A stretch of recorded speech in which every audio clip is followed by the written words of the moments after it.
here. And the woman up there, the second row from the back. This is to Vince Cable. What about the poor people here?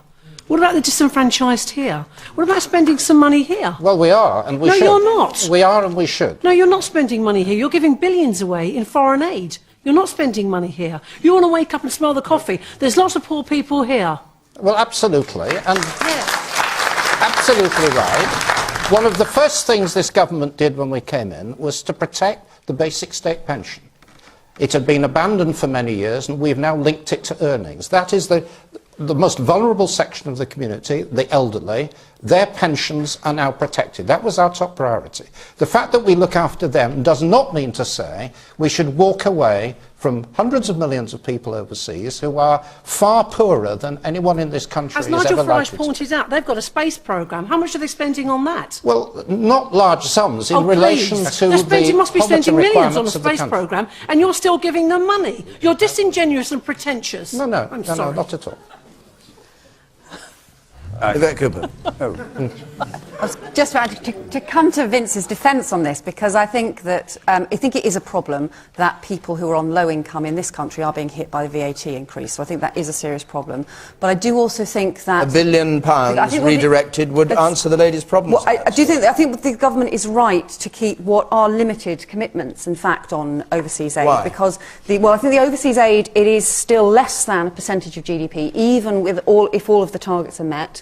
I think we do have a moral responsibility to care about deep poverty and the kinds of extreme poverty that cannot just it's not just the difficulties that it causes for families and the sort of suffering that it happens across the world, but it's also the impact that it can have on conflict, on areas where you But in India, the question was about India, and £1 billion over 3 years, redirected as the lady at the back there wanted, would surely do more to help youth unemployment in this country, for instance. Well, I think we should continue to support youth unemployment in this country. I think we should be doing more to support youth unemployment in the country. But I don't think we should. I don't think we should be. The money if they've got a space programme.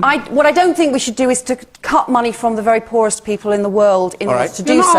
I do think there is an issue about making sure that you're spending it in the right countries and in the right way. And it's right that the government should make sure it's not giving money to foreign governments who have resources, but is supporting the very poorest people in the world. Well, I'm not sure that Vince has made as big a claim as he could have done, because as I understand it, this government, for the first time, has accepted a target of percentage of GDP in overseas aid, which the United Nations and goodness knows who have claimed as an aspiration. Actually, this government has committed itself to it, which I think is the first time, and amongst very few other countries. Now, of course you can say, let's have it all at home, if that's the sort of country you want to be.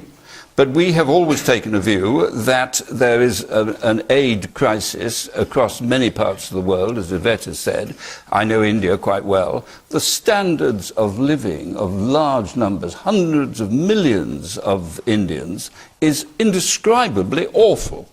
And I hope that Britain, a rich country, is not just going to say, well, let us have a big society at home where charity plays a significant role and we look after the less privileged. We will actually remain a world power, and we will remember that once this was part of the British Empire, and we have obligations and responsibilities today.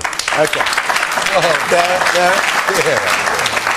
As always, there are a lot of hands up. I'm afraid there's nothing I can do about it, because I'm sorry to all of you. Apologies, our hour is over. It's always a pity. We could have 1.5 hours, I think. We're going to be in Wales next week at Newport. You can all come down there if you want to. And we're going to be in Derby the week after that. Now, if you want to be in the programme in the audience, 0330